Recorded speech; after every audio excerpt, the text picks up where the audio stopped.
I love that feeling. I still get that, every now and then when when we're doing a sound check and you hear your drums like amplified over like this. It's like, it brings me back to that time when I was 17. I loved it.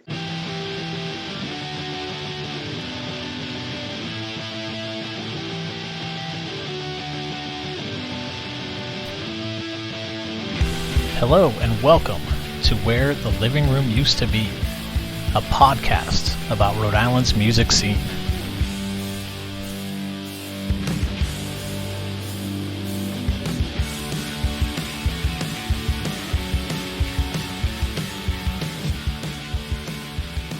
Hey everyone, it's James. For this episode, I got to sit down with the prolific Al Diaz. Through his career, Al's been both an award-winning singer and highly sought-after drummer. We got to chat about his upbringing in Central Falls, what he did to teach himself to play music, and how he got to be in so many bands. Enjoy the episode, and please follow along on Facebook and Instagram at Living Room UTB to see some flyers and photos from Al's time in music. So it says on my notes here that you play in every band in Rhode Island. Is that correct? Yeah, pretty much. And I just joined like a new band, but not playing drums. I'm actually going to be doing singing, backup vocals, as well as dancing, which is in the Winehouse Project. Oh, cool. Yeah. How did you connect with them? So I've seen them twice. And can you talk a little bit about what the Winehouse Project is? Oh, absolutely. So they're an Amy Winehouse tribute band, and they just don't perform the music. They actually put on the show. It's the rest of the band is in full on black and white suits. They have the two dancers, the background singers. Yeah. And Lisa Kay, who portrays the role of Amy. She looks just like Amy. She wears the wigs, the dress, the leopard pencil skirt, and everything. And her voice is on point. It's amazing. So they were actually, it was Christmas Eve. I had just gotten home from being with my parents, and she actually sent me a text, and she was like, "Hey, something just came up. Do you mind if I call you?" I was like, and it was late at night, so I was like, "Oh, geez." Yeah. So I called her up, and she's like, "Listen, we have this showcase coming up in New York City, and one of our background singers decided she didn't want to do it anymore. So would you be up for the task?" And I was like, "Yes," because I absolutely love Amy Winehouse. I love her music. So. But yeah, to kind of take it back a little bit, where did you grow up? So I grew up in Central Falls, Rhode Island. Grew up there. I was there pretty much my whole life until till like 2012. That's when I moved to Warwick after that. So, but yeah, I pretty much grew up in Central Falls, and that's where pretty much where I'm from. So yeah, what was it like? What was your experience growing up? There? I hated it.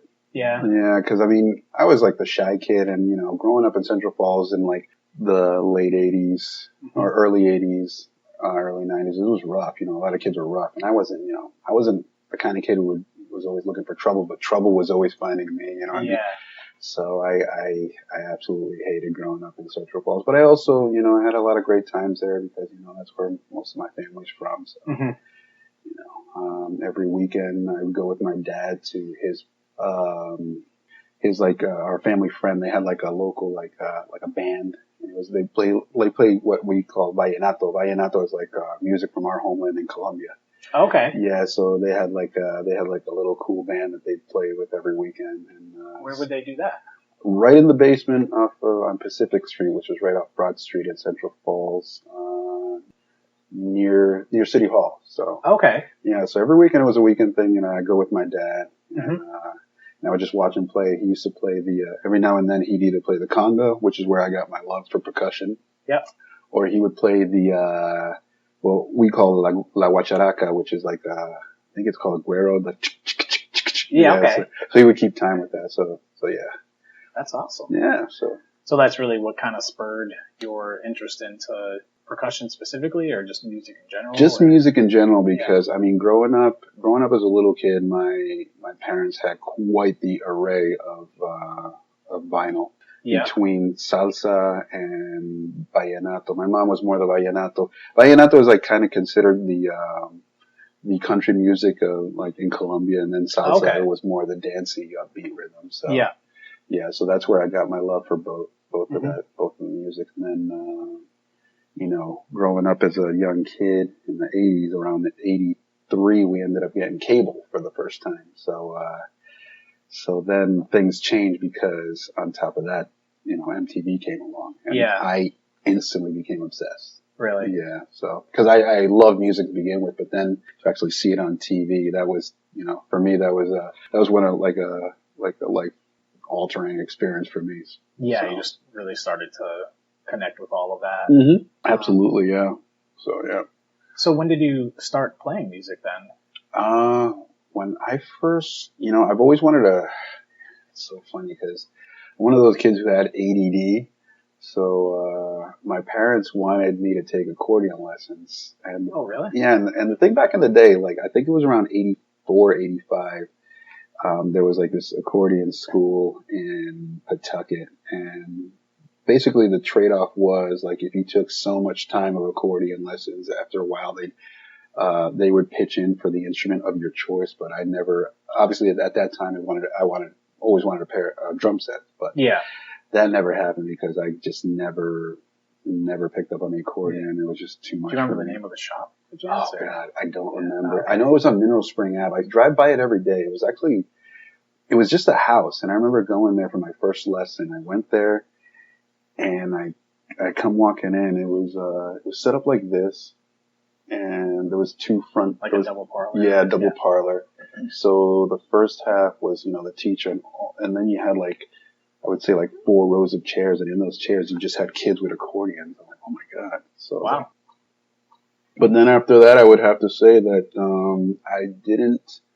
So around my freshman year in high school, that's when that's when I first saw Nirvana on TV, and that was I always wanted drums, but I could never afford drums. So, and when I saw that, I really wanted drums. So like I ended up I finally ended up getting my first drum set in probably 93 with my paper route money. Okay. It was a $250 drum set. It was an old Premier. Yeah. With a 20-inch kick. It was like it had that, and the guy sold me the cymbal, and the ride cymbal had like rivets in it. So I wish I'd ever gave that one away. So, because I didn't know. Yeah. When you're young, you don't really kind of know the value of things. But, yeah. I wish I still held on to that drum set. So. Mm-hmm. Yeah, so... But were you just teaching yourself from the music you were listening to? Yeah, I've never taken a lesson before. So basically, I would watch... That's when MTV came into play. I would watch... I had I could pick up any beat, and then I would look at the drummer, and I noticed that at a young age, when I'd be listening to things, I would break, certain instruments down. I was like, okay, I could hear the bass doing this.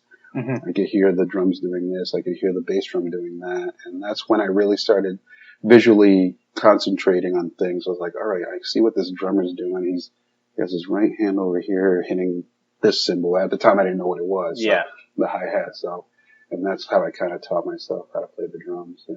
Yeah. With your upbringing in Central Falls and Colombian family and stuff like that, was it a conscious decision to not play that music, or?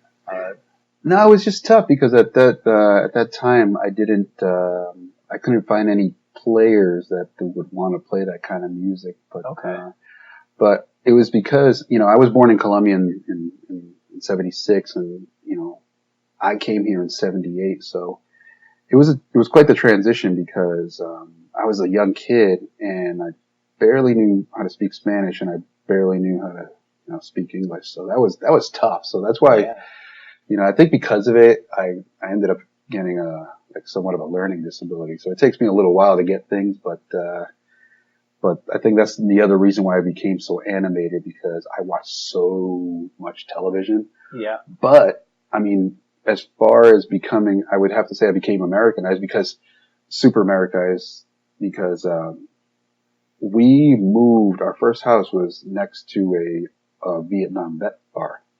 And I just remember hearing there was a great jukebox there, and you would hear I would hear the old like 60s hits, the 70s hits, and I remember hearing Creedence Clearwater Revival and the Doors going, because during the summertime they'd keep the windows open and they'd party late, And that's where my love for that music, that's where I started picking up on that music. I was like, wow, this is really great. So, so yeah, I would have to say that's where my love for music started, is that little, Vietnam vet bar, which is now a Colombian, uh, a Colombian salsa bar there called La Taberna. Wow. Okay. Yeah. So it's changed quite a bit. It's still there, but it's not what it used to be. It was more of a Vietnam / biker bar. And I miss that. I miss that old jukebox. That's where my love for that kind of music definitely started, coming in more. So, yeah. And were you going to shows locally at that time, or? At that time, yeah, the first show I ever went to locally, I would have to say it was 1991 at what is now, or was, Jerky's. It used to be the original AS220, I guess, in that area. Richmond Street, Yeah, and I went to go see a local band called Haystack Calhoun. They were a 3-piece band, and I just remember being blown away. I went with a couple of other friends, my friend Mikey Ferreira, who played guitar, and my friend Ryan Angula, who played bass. We kind of joined, we were like the first ones in our class to do this little, alternative trio. We were wanted to be Nirvana. So at that time, everybody wanted to be Nirvana. Yeah. You either had a power trio or that was it. So no room for anybody else. I did the same thing too. Yeah. It was basically a Nirvana cover band, but we did some originals that sounded exactly like Nirvana. Right. That's what you did. So. But it was funny because we also had a love for old 60s music. We loved the Doors. We loved Jimi Hendrix. So and it's funny because when we first got together, all we played was Gloria, but the Jimi Hendrix version, and we would play that for literally hours. Wow. Okay. Over and over again, and we just improvise everything. It just got super, super monotonous. But it was fun, when you're young, you don't care at that age. Yeah. So you started a band with those other two guys? Mm-hmm.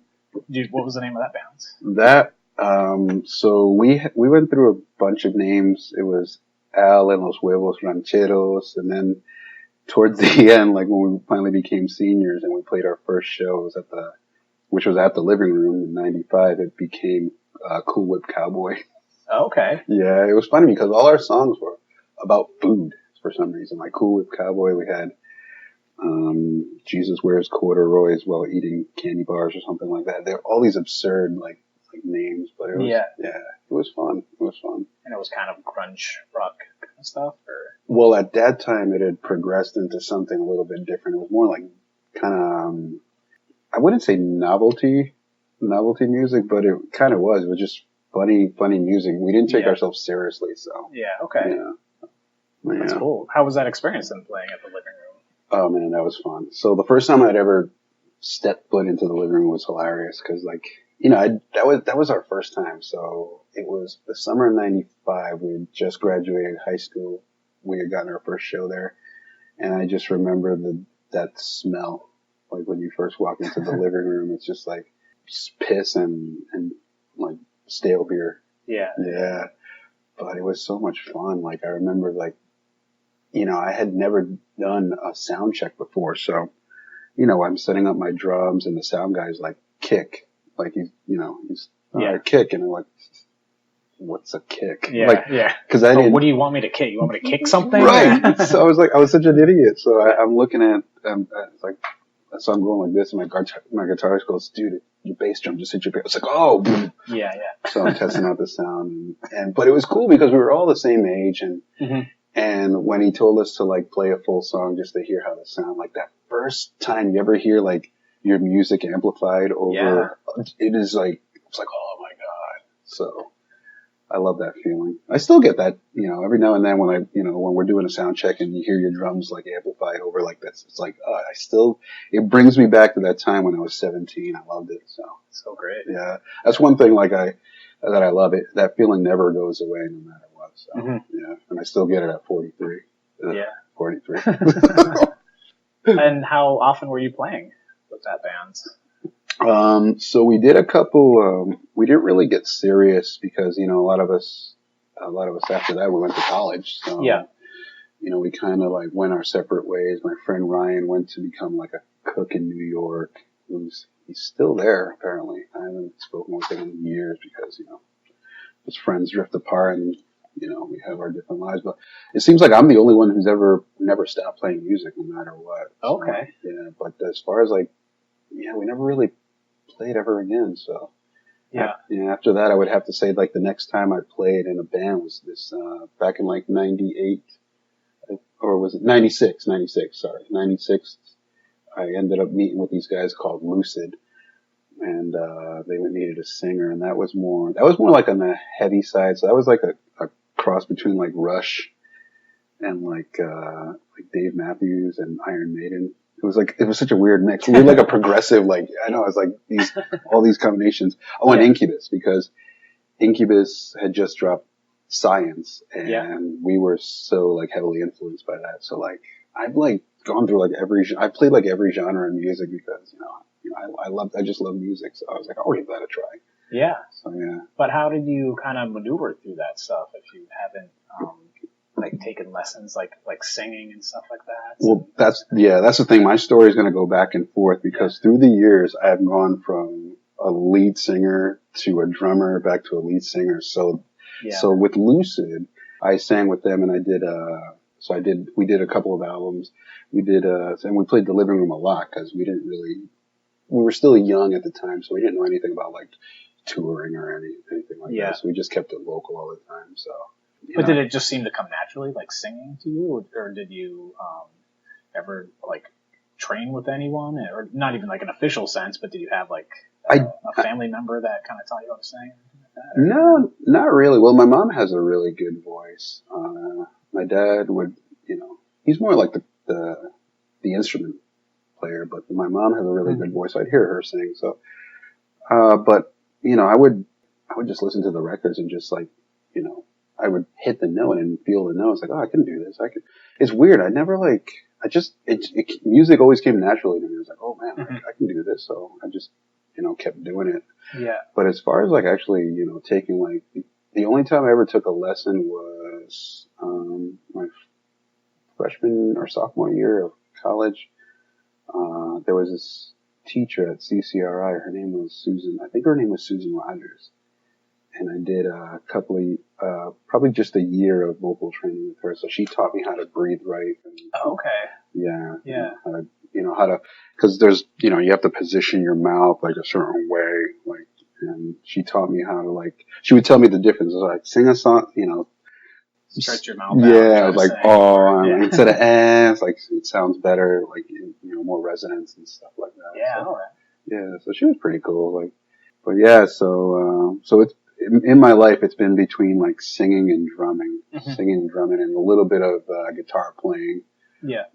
So that came when my mom bought me my first guitar. I would say in my mid 30s. Like I must have been like 30. I think it was 33 on my 33rd birthday. She ended up getting so I was a late bloomer when it came to like actually picking up the guitar. So yeah, and did you start writing songs at that time? Yeah. So what I would do is like I would just write I'd just go between F and G, just a bar chord. Like, and I would just go back and forth. And then I picked up this little chord book that, it showed you where to put your fingers and such. Cause all the instruments that I played, I've never taken a lesson. I just, at that time there wasn't any YouTube. So that was my YouTube, that little chord book, which I still have. And, if I want to like look for a new chord, I just look, it's like place your fingers here, place your fingers there. So yeah.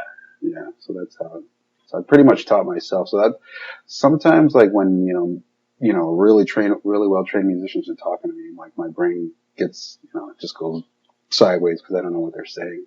Yeah. So I do everything backwards. So. Yeah, I can fully identify with that. It's a weird place to be because I've been playing music, been playing drums for 25 years. Nice. Understand the skill that I have with it, but I cannot talk about it at all. The language and the jargon is just not with me, But, no, I know. It's all about. Doesn't stop people like you and I from exactly. playing music. Yeah, exactly. I find a way. So we find a way. Yeah. So.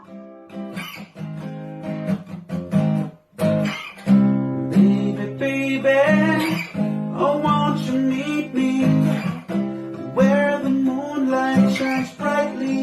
your face. Baby, baby, erase my mind completely and talk to me so sweetly, 'cause your words intoxicate. I know a place where we can go. The lights are dim, the music's slow. We make believe that we are living the last night of our lives. Yeah. So yeah, where did you go from Lucid back in '98? Where you did you start another band shortly after that? So shortly after that, I entered it. That stopped because I went to New England Tech because I took some time off after that because I didn't know what I wanted to do in life, and I was just taking general courses at CCRI, but I just didn't know what I wanted to do. So I took some time off. I also took some time off from the music too, but around like 2000. I met up with these guys, and they were called GTA. And from there, it was funny because the way it happened is like I was hanging out with my friend Pete at my kitchen table, and I was like, I really want to be in a band again. And all I did was I made a flyer, and it was a handwritten flyer, and it said, so at that time, early 2000s, it was all about System of a Down and this and that, and Korn. So I wanted to be a drummer, like, Rage Against the Machine type funky drummer. Yeah. So I just put two handwritten things, two handwritten notes or flyers that said, I forgot where, I know I put one of them on Thayer Street. The other one, I don't remember where I put it, but my friend who ended up being in a band with, his name was George Mackin. He found the flyer. I was like, hey man, I heard you're looking for a band, and we play like Rage Against the Machine type stuff, and Static X. Like, oh man, yeah. So, well, actually, the first call I got was this guy like, and he was like, hey man, it was like a metal guy, but he was really proggy, and he gave me a question, like, can you play this kind of beat? And I forgot, it was like some odd time signature. I was like, I don't know what that is. I just know how to play drums. He's like, oh, okay, never mind. So he just hung up on me. So that kind of like, all right, I get it. But then George he called me up and he was like, hey man, do you want to be in like our band? We're starting like a System of a Down type, Rage Against the Machine type of deal. Yeah. And that band was called GTA, and that band was based out of Johnston, right off of, I drive by the house every time because for 2 years straight, that is where that's where I met my ex-wife, who's the mother of my kid, but that's where like I met that's where like I really started the like my musical roots in Providence as far as that, because, George, the guitarist, he really he was good at networking. So, we weren't the greatest band in the world, but, the way we marketed ourselves and we would always advertise like beer, keg parties after the shows, and all the bands, like whether they be from Mass or wherever, they would come to our house in Johnson. And it was just ridiculous, debauchery. That's what I call the debauchery times. There was a lot of heavy drinking, but, I still remember our first show at the living room, and Randy, God rest his soul. So our lead singer, he was like, hey man, if you guys want to come to a party afterwards, like we're going to be playing, everybody here can, right after our set, can come to to our keg party, like right after the show. And like, that was the first time I'd ever seen Randy get super pissed, because obviously, everybody left. So we kind of, we screwed Randy over, and Randy was like, Al, what are you doing? And I was like, man, it's like I get you this show, and you're telling people to come here. I was like, oh.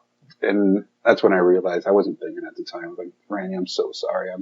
But we actually ended up after that, I was like, Dave, you can't do that, man. We can't invite people immediately to our house after a show while there's still patrons here, man. That's just not the way you do it.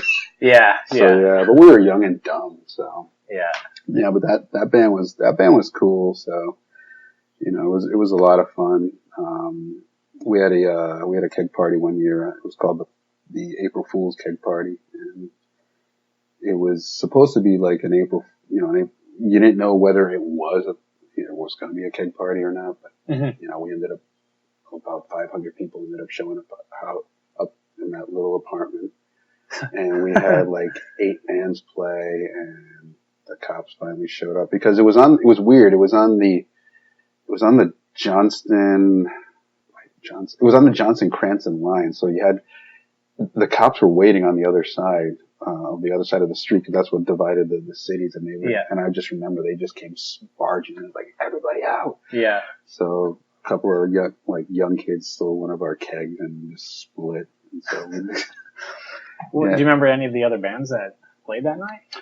Yeah, it was, one of the bands that we ended up meeting was Face Called Hate, which I'm not sure. Do you know Nick Idden?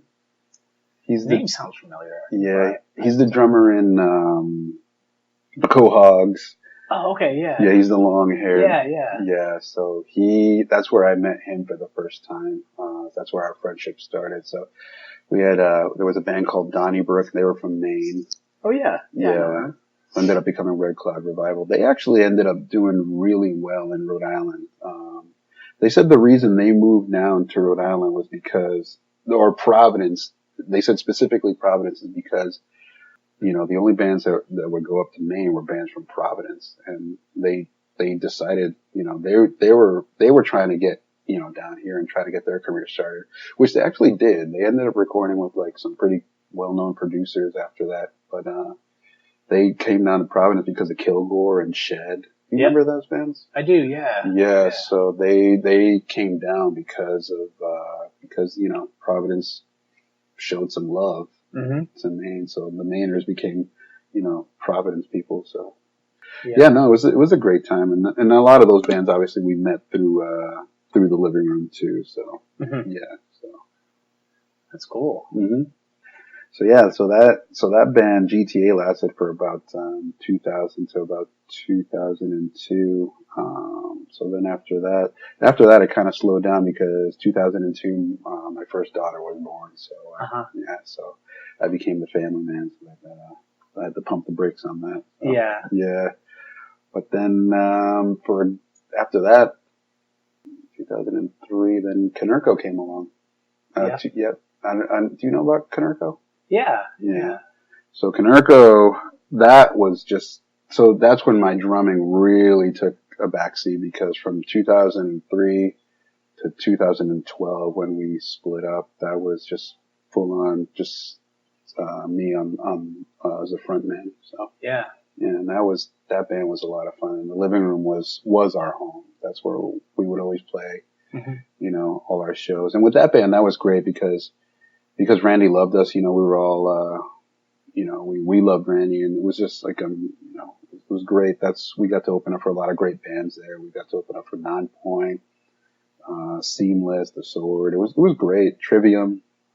So a lot of great shows, but it was cool because it was funny because like we'd always get put on these metal acts, and we weren't like really metal. We were more like on the Clutch side, Clutch and like, Corrosion of Conformity, like that southerny style, like rock. But we'd always get put on these metal shows. And I remember one time we played for like a super metal. We opened up for a metal act, and it was a band called Trivium, and they'd been around. They were established. They were from Florida. And it's funny because I still see their album. The other day I was like at Barrington Books, and I was with my daughters. Like I was like, "Hey, girls, Daddy's band opened up for these guys." And typical teenagers are like, "Oh, that's great," and they go back to texting. But so I told them, and it was funny because we opened up for them, and I just remember we just ripped that set, but nobody moved because they were just, they wanted like full on screamo, like and I was more like the singy, kind of like the hard rock, like not like screaming, but like really like forceful, like really like I don't know, I can't explain it. So.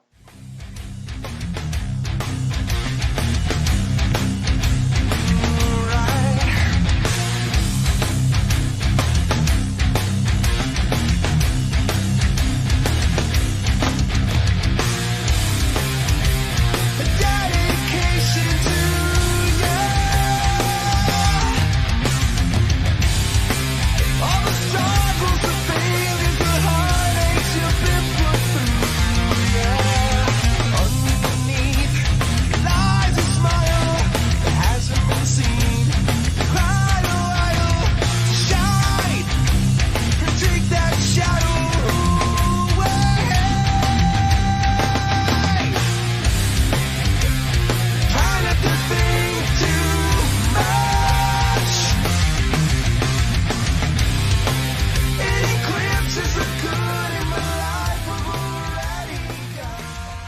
So over the years, it just, it ended up getting better with that band, Mm-hmm. We ended up going to Kosovo, playing for the troops.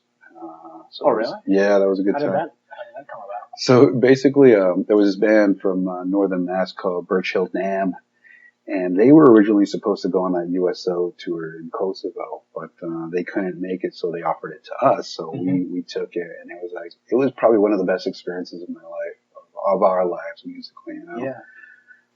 To play for the troops, and they were like super thankful that we were there. It was great, man. It was absolutely awesome, man. Yeah, it sounds like just a pretty tremendous experience, and something that just doesn't come around. So, absolutely, man. Or doesn't seem to be too often. Right. So we took that. We had to take that. Yeah. Anything else that you want to bring up about that band? I mean, I know you did some music videos and stuff like that. Did you ever get any traction with that? Or we did. We actually did. It's funny because there's this like former A&R guy that works at where I work right now, and he actually came up to me at the Christmas party. He was like, "Hey, man, I just found out you were in Kanerko. When I was in LA, I was an A&R guy in LA, and I remember someone had told me someone had put me on your radar, but I remember I saw you guys, I love you guys, but at the time nobody was looking for rock bands, so like I didn't. I was like, oh, damn it. Yeah. Because at that time we were like, everybody was doing like, kind of the pop music thing, so we were just, we were the redheaded stepchild, I guess. So. Yeah. So. And where do you work now? I work at a company called In Music Brands in Cumberland. So we do, I do support for Kai and other products like Ham Audio. Nice. So yeah, you do a lot of like DJ stuff or speakers. Yeah, exactly. So there's alto speakers, DJ equipment, and stuff like that. So it's pretty cool, man. So like my whole life at this point is just revolves around music. Yeah. So, which is where I've always wanted it to be. Yeah. So I was looking for a job because I just got let go from my last job, and so my brother's friend who works there, he had gone up with us to my brother's bachelor party in Montreal, and coming back, he knew I needed a job desperately because my unemployment was going to run out. Mm-hmm. And I was like, "Hey, dude, do you happen to know if like your job is hiring?" And he's like, "Yeah." So he texted me the number of the hiring boss. And it's funny because the hiring boss ended up being Joe Principe, the bass player from Eric and the Nothing. Yeah. So I show up in my suit, and I'm thinking, I was like, okay, I wonder if this is Joe Principe, because I knew of him. I was like, where's this Joe Principe from Eric and the Nothing? So I'm like, I mean, there can only be one Joe Principe. So he comes walking in, and he's like, oh man, I know you, man. So it was cool. I got that job. Yeah. So it's fun. It's been I've been there a year and a half now, so it's been pretty cool. I love the job. So yeah. Yeah. It's like some of your music knowledge come into effect there, or is it more just businessy kind of stuff? No, it's pretty cool. It's actually teaching me about like something that I've never, like MIDI controllers. I've never like dove into that area. So okay. Obviously DJ controllers. I've never done that like before. Newmark, right? Right. Yeah. Okay. Yeah, it's a bunch of brands. So it's like Newmark, Akai, M Audio, Alto, a lot of great stuff in there. Elisa's drums, which is yeah. So it's cool. It's cool stuff. So yeah. So my my drum nerdiness comes out and when it comes to Elisa's drum stuff. So yeah. That's awesome. Yeah. It's cool that you're able to do that now. Yeah, absolutely. It's a lot of fun, man. So yeah. So going back. Yeah. So Kanerko ended in 2012, and a lot of things ended in 2012. So that was kind of like a turning point there. So Kanerko ended in 2012, and so did my marriage. So two things ended there. So I was like super depressed. So, and so was Nick. I remember Nick just being like super depressed. The drummer of the band, yeah. So I remember my friend Joe Farrow, who ended up being, who was a DJ at WBOB, 990 WBOB. He ended up, he knew I was down in the dumps, and he knew I wanted to get back into music, but I wasn't ready to sing. I wanted to do drums again at that point. I didn't want to be a lead singer. I was like done with it. So I wanted to be more drums. And, obviously I didn't I didn't want to dwell and be sad because I was sad because, you know, two major things that I had. It was funny because Kanerko and my marriage both started at the same time and ended at the same time. We had 2004 to 2012. So after that, you know, Joe was like, hey man, we're doing like an open mic kind of a thing. Like, actually it wasn't an open mic, it was like a feature kind of a thing where, you know, bands would show up and, Where was that? it was at the Met. So they were doing like, it was something called Mondays on Blast. So they would feature like, you know, local artists. And I remember I went there and, Nick came that night and he told me that he had gotten in a band called Viking Jesus, which is Chris Hansen's band. So, and I told, cause he was ready to quit. And I was like, dude, you're way too talented to just quit, man. Just keep freaking going. And I told him, try to drum for as many bands as you can. Just keep yourself busy. You can't quit. Cause he was ready to sell his drums. I was like, you can't do that, man. That'd be a travesty if you stop playing. You're a ridiculous drummer. You need to keep going. And it was funny cause I think he literally took my advice because after that he was in like 3 or 4 bands after that, which is kind of like where I'm at right now. So yeah, after that I remember I saw a singer-songwriter at the time. Her name was Tammy LaForest, who we ended up becoming in the, that's how we started the Dust Ruffles shortly thereafter that. So that was my introduction, to drumming again, was with the Dust Ruffles. And then, and how would you describe that music? So that music was like, it's very poppy, like, or sometimes there'd be 3-part harmony, 4-part harmony. So, yeah, so that was a cool band. I can see the lies and the truth and the pain. I can recognize that this is just a game. We play in our minds because we are the same. I want, you want what we can't have. We take, we steal, we make it real. I can recognize that it's not for me. We can't justify this eternally. I don't believe it can be anything real. I know, Romeo, you don't need to say it, you can just go. I know, Romeo, I don't need to ask, I'll just let it go. We are just addicted to the taste of our lips. Something comes alive when you trace down my hips.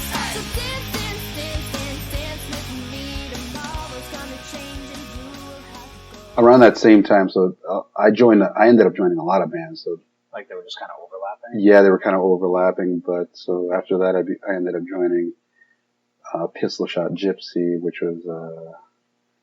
was more like a Guns N' Roses type band. And this was from here on out. This was all drumming, and you know that was a great band. It was cool because all the bands that I ended up joining were different at the time. You know, you had your poppy, and then you had like your Guns N' Roses type, you know, type rock, like that bluesy, really dirty rock, which I love. So, so that, so it kind of like, you know, it was cool because it kept my, I guess, chops, you know, it would test my chops. You have to call it that. There's no other word. Yeah. Chops. Yeah. So yeah, after that, I forgot what band I joined after. Yeah, it's funny because, so at that time it was just those 2 bands I was in. And I remember around 2012, that's when I first saw this band at the Met. And cause I was just going to shows. I was trying to get in, you know, my name in there just to try to like join other bands. And that's when I first saw Consuelo's Revenge. Yeah. Yeah. And I just remember falling in love with them. I was like, man, I want to be in this band one day. And it's funny cause like, you know, 4 years after, I think it was either 2016 or 2017, Ian sent me a message and I was like, hey man, John, is no longer with the group. Do you want to join? And I was like, I just remember I showed my girlfriend. I was like, hey, what do you think? She's like, you have to join right now. Cause that was that was our favorite local group. So yeah. So that, you know, when it comes to, I can't say like, I don't have like a favorite type of, favorite group, but you know, is just, I love playing with them because the music, the drumming, and just the dynamics and the stop and goes, that I love that. It's like, it's like it pushes you a little bit. Yeah, it pushes me a little bit more. It's like trying to balance yourself on a tightrope while moving at 100 miles an hour. It's like, oh my God. It's like, yeah, it's like, that's the only way I can describe it. It's like the anxiety's high, but in a good way. That's a larger band too, right? Or is it? Yeah. So how's that playing with? That's awesome. Members. Yeah. It is, especially with the players that I'm playing with. You know, they're such great, musicians as far as their craft goes. You know, everybody's on point. Mm-hmm. You know, you got Kirk who plays, he can go from dirty leads to go to play the accordion. You got Matt, who's awesome saxophonist. Alicia on fiddle, and her fiddling, like, when she goes into that solo, that's ridiculous. It's like, I love that. I love being able to like sit back and just watch all these like players do their thing. It's awesome. Yeah. And then Amanda's, her voice is, I love her voice. Yeah. She's all over the place. So, And is that music described more like Americana-y, or is it? Yeah. You've been nominated for that. I don't know if that's just the default. Yeah, I know.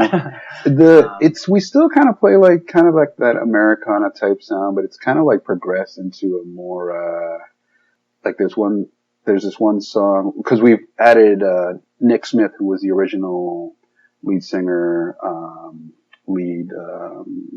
strummer on the acoustic guitar, where, he left because I think he took a teaching job or something like that. I forgot what it was. So we ended up getting Chris Van Boovey, who's an amazing like singer, songwriter. So we've gone on like this like crazy like klezmer style. Like yeah, so it's pretty awesome. Like we actually have a song called Cosmic Klezmer, which is all over the place. It's like this ridiculous like stop and go action, and it just like at the end it's just like a big climax, and I love it because every time we play that song, people at the end are just like, wow. So it's like, yeah. So yeah, we're kind of like branching out to different types of music. So and that's what I love because it keeps it fresh. It never gets stale, it never gets boring. So and I love that.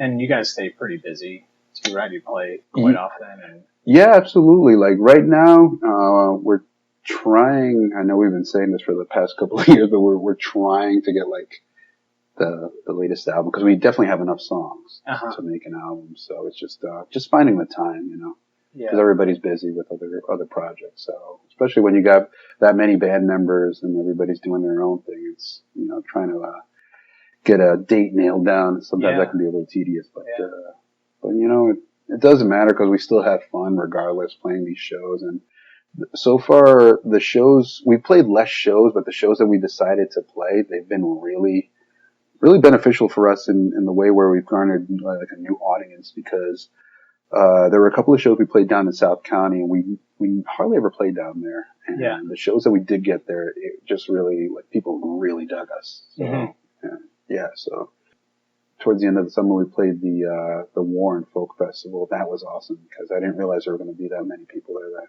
There were so many people there that I was having like a panic attack. So I was like, oh my God. So you still get like panic attacks or intimidated by it?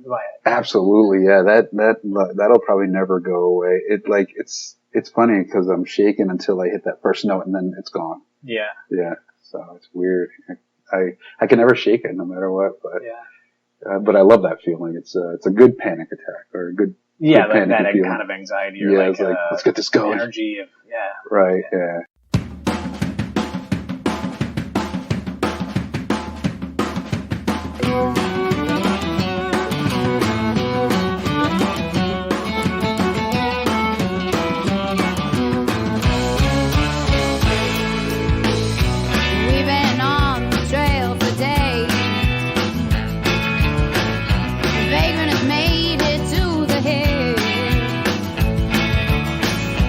Grab your iron and grab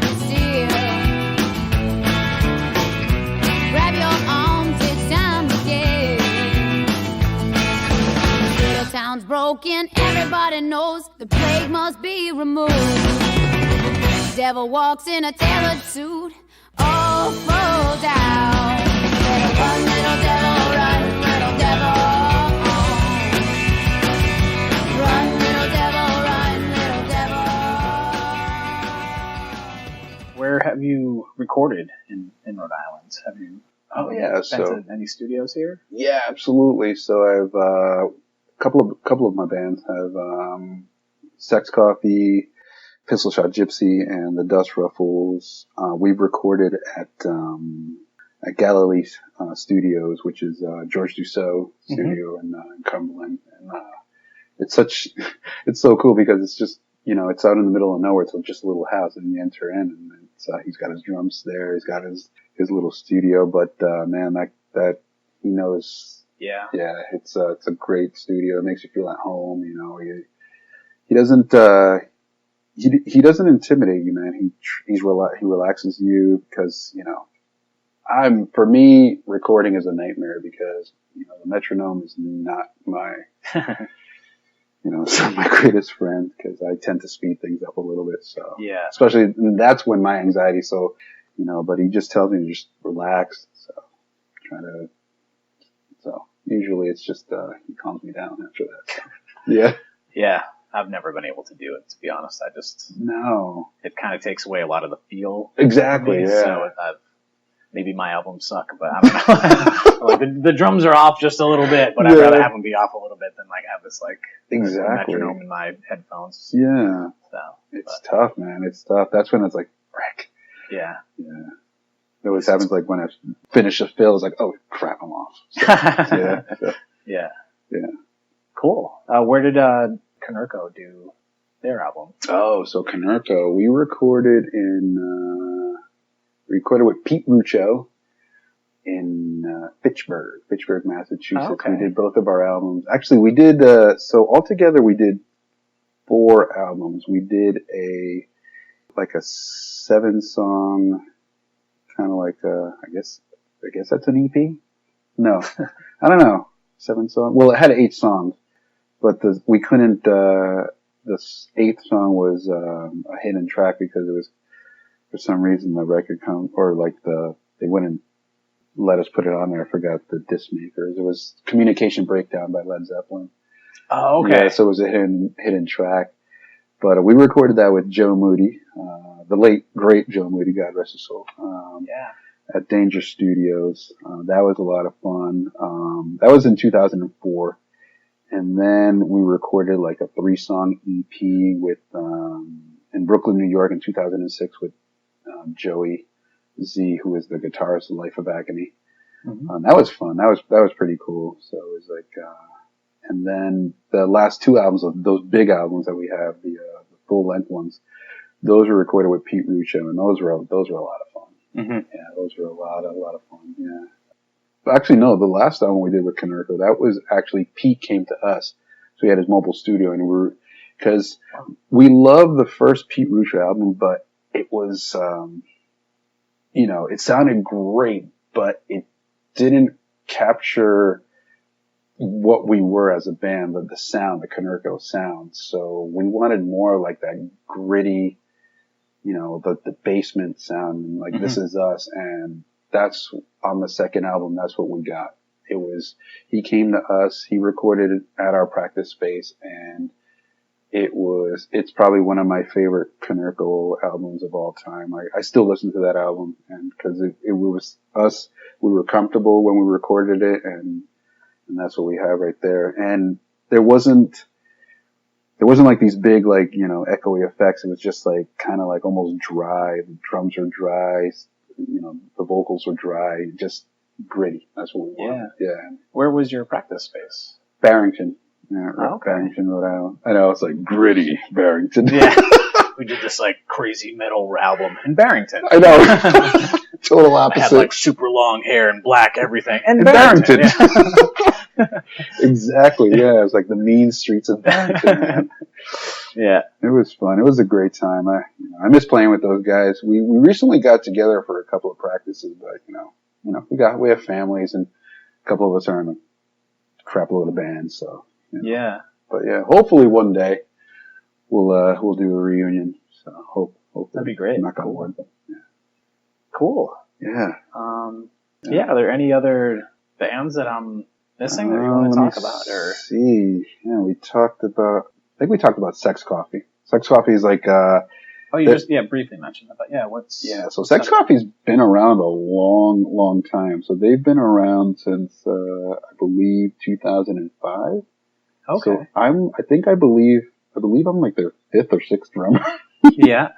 So I joined with them. I think it was in 2016. So, and that's a pretty cool band. That's it's pretty much the main singer-songwriters are Charlene DiNardo, who plays bass, and Ruth Charbonneau, who is the lead singer. So they're the core. When it comes to SEXCoffee, it's always been them two. So they're amazing. You know, they're amazing to write with. So it's more like that 90s alt, like Alanis Morissette, like dark meets like Seether. It's kind of like got that like that alternative dark 90s sound. Yeah, good stuff with them. Yeah. So we're actually going to be heading into the studio with George Dussault sometime in February, either January or February, to just record one song, just a single. So. Okay. Yeah, it's going to be called Rest in Peace. All right. Or as I call it, Rest in Pieces. Nice. Yeah. So. And where do you play with them? Roots House in Johnson. So we every Sunday we go over there and just go through a set, and any new ideas, any new covers we have, we'll just play and just have a good time. So. Nice. Yeah. Well, cool. Yeah.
Well, you also play in one of my personal favorite bands. So how did you connect with the Benjis?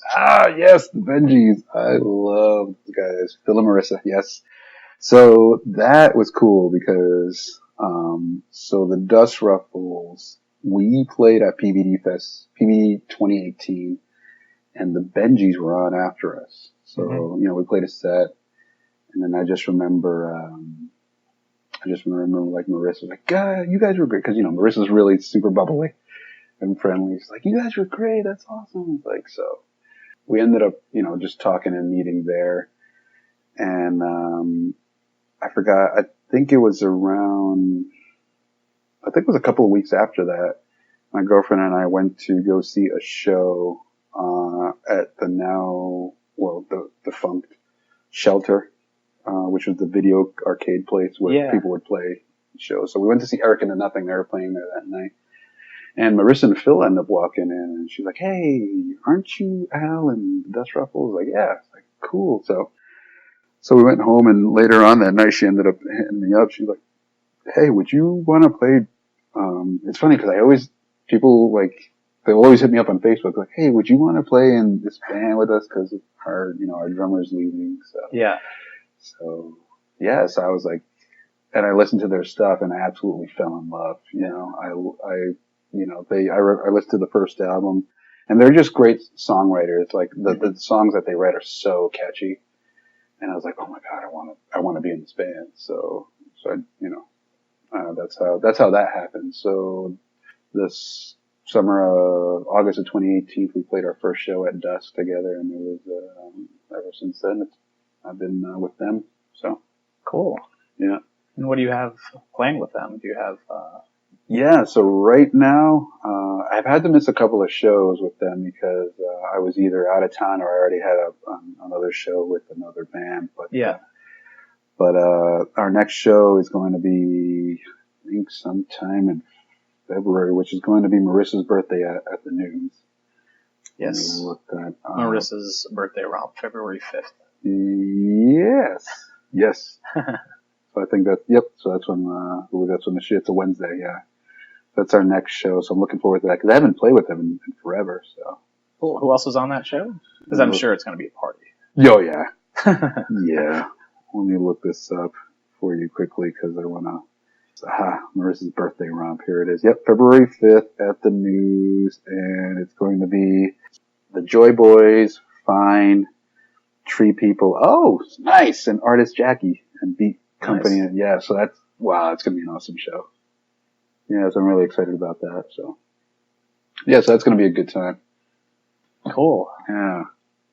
Yeah. We played with you guys. At the was it at the Parlor? It was at the Parlor. Yeah. Yeah. Is that the flyer with the Jeep Wagoneer on it? Yeah. Yeah. Exactly. I still have that flyer. Oh, you do? Cool, yeah. That's like one of my favorite flyers. Man. Did you design that? I did. Yeah. Yes. Yeah. Yeah.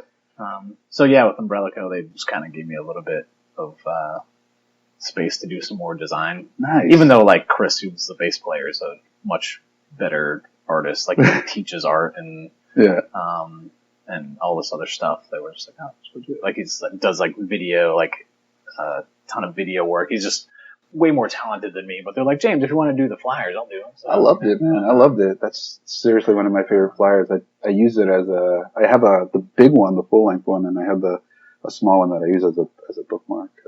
Oh, that's cool. Yeah, I love it. I'll never get rid of that flyer.